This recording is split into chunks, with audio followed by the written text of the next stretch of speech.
Hey, what's going on, guys? Welcome to my channel, Hairliciously. If you guys are new to the channel, please make sure to hit that subscribe button to stay updated on hair loss and hair transplant topics. Visit my website at HAIRLICIOUSLY.com to purchase your microneedling devices, which are scientifically proven to stimulate hair growth, my low-level laser therapy cap, hair growth vitamins, DHA blocking shampoo and serum, and a few other products for those who are suffering from hair loss. In today's video, I wanted to discuss about a Reddit post that I saw regarding a guy who claims that he's been using Propecia for the past 23 years. Ever since it was FDA approved for the treatment of androgenic alopecia in 1997. This is crazy because I have yet to find anyone who has taken Finasteride for this long of a period, and it would definitely be interesting to see how well this medication has worked for the past 2 decades in slowing down hair loss. I think the most study on Finasteride was like 10 years. So this, I think, would be a big deal. I'm also going to be discussing some side effects that he talks about and share with you to see how relevant they are in relation to taking Finasteride. So he goes by username Tennyson77. He's currently 43 years old, which means that he started taking Finasteride when he was just 20. Now, at least in the US, you have to be 18 to take Finasteride. And even at that age, I really wouldn't recommend anyone to hop on Finasteride right away, only because some men still undergo sexual maturation.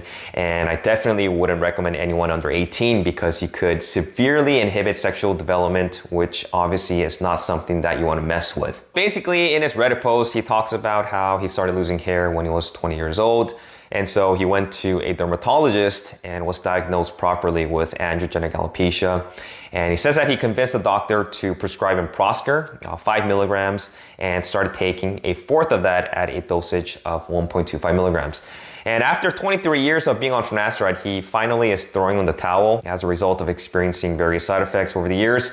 And he provides a list of potential side effects that he suffered from. I say potential because he also claims that he isn't 100% sure that the sides were from Finasteride. So let's go ahead and take a look and see what kind of sides that he mentions.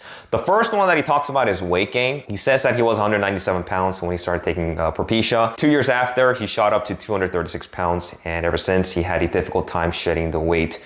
Weight gain really is not a listed side effect from Finasteride, and there are actually several studies that show that there is no correlation to weight gain from taking Finasteride. The first one studied the effects of Finasteride on serum testosterone and body mass index in men with benign prostatic hyperplasia. Study basically concluded that BMI is known to be negatively correlated with serum testosterone levels in men. And to step it up a notch, another study looked into the effects of serum testosterone and BMI from the effects of using dutasteride, which, obviously is a much more potent 5-alpha reductase inhibitor. And not surprisingly, men who were actually using dutasteride also saw a significant decrease in BMI among those with relatively lower baseline serum testosterone levels. So generally speaking, a spike in testosterone due to Finasteride blocking the conversion of testosterone to DHT by nearly 70% has actually led to lower BMI levels. And this is seen in the last study that I want to share with you, titled Testosterone and Obesity. Now, in this study, it talks about how low testosterone levels are associated with increased fat mass and reduced lean muscle in males. So taking Finasteride upregulates about 15% in testosterone, which makes me believe that Finasteride was not the actual culprit of his weight gain. But, theoretically, weight gain is possible, I suppose, in the sense that Finasteride and dutasteride are also known to downregulate neurosteroid biosynthesis and has been a topic of a possible contributor to the development of anxiety and depressive disorders.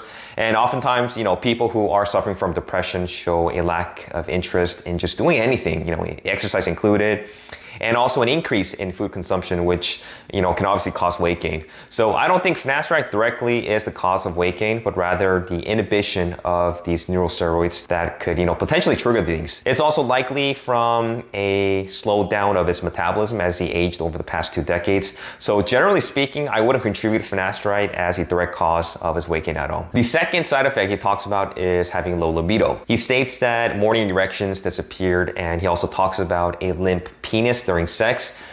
So this is actually a much more common side effect that we see in men who are taking Finasteride. They oftentimes talk about things like sexual dysfunction, low libido, erectile dysfunction, the loss of morning wood.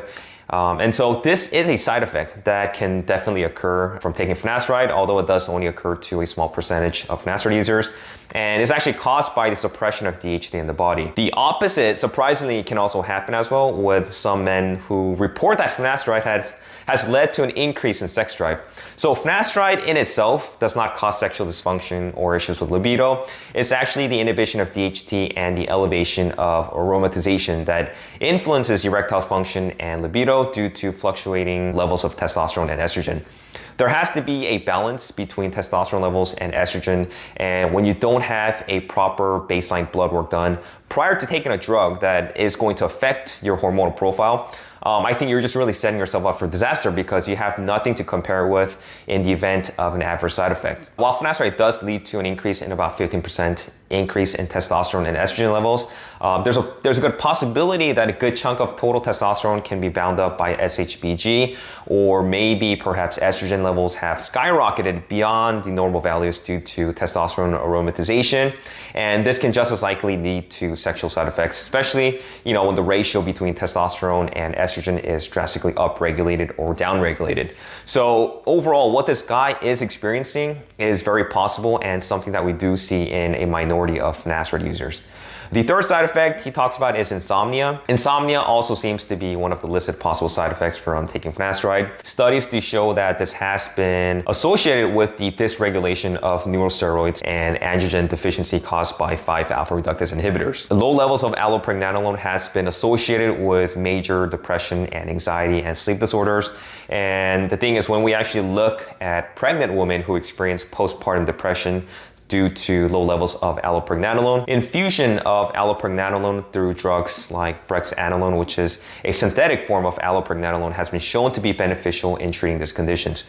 And sometimes oral progesterone supplementation has actually been used due to its calming effects. At the end of the day, there is always the potential for a 5-alpha reductase inhibitor like finasteride or dutasteride that can certainly alter the production of these neurosteroids and cause things like insomnia. Thing is, we just don't know the exact extent of how long-term finasteride usage can actually cause and alter in terms of a neurophysiological role. Now, the fourth and the fifth side effect he mentions were gut issues and progressive hair loss. As far as gut issues, I don't know if finasteride actually contributes to this problem. He says that he had irritable bowel syndrome on and off, and that he didn't have it prior to taking finasteride. I don't recall, like I said, a gut issue as having a side effect from taking finasteride. And if he's had it on and off for the past 23 years, I think there's a high possibility that it wasn't caused from finasteride. Sometimes it just kind of sounds like this guy is just trying to pinpoint every adverse side effect he's experiencing to finasteride, when in reality the majority of finasteride users are not likely to experience these kind of side effects.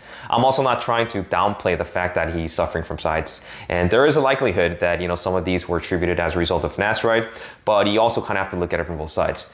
He also mentions about his progressive hair loss as his fifth side effect, despite being on finasteride for 23 years. He explains that he basically was just taking finasteride pills whenever he thought of taking it instead of taking it consistently on a daily basis. The thing is, he has to realize that finasteride is not going to stop hair loss.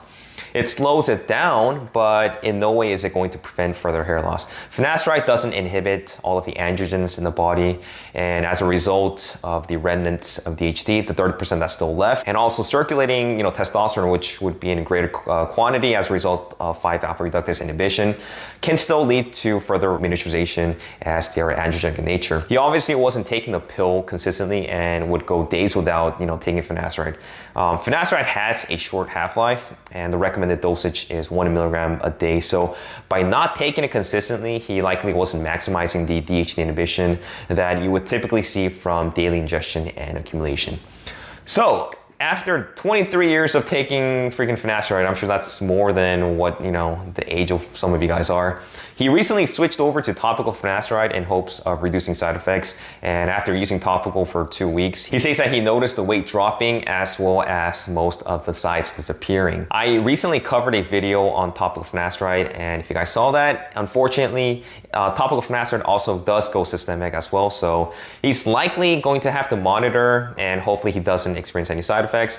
He didn't really specify the concentration and dosage, but regardless, he did make a grave mistake in the beginning by not getting proper blood work done. And had he done so, he would at least have a baseline to compare it with and could possibly attribute a lot of the symptoms he was experiencing to finasteride or not. So hopefully, you know, this guy learns his lesson, does get some blood work done. If I were him, I would actually stop taking the topical finasteride for a few weeks, let it out of the system, and then get proper blood work done. Things like levels of total and free testosterone, SHBG, estrogen levels, and DHT. Anyway, for those who were interested, he did provide us with some photos of his current hair situation, as well as some photos dating back to the early 2000s for comparison. These are some photos of his current hair, and we can say that finasteride has been stabilizing it, as he looks to be somewhere around the number 2, which I think, you know, looks pretty good for his age and for taking finasteride for 23 years. This is a photo of him back in 2011.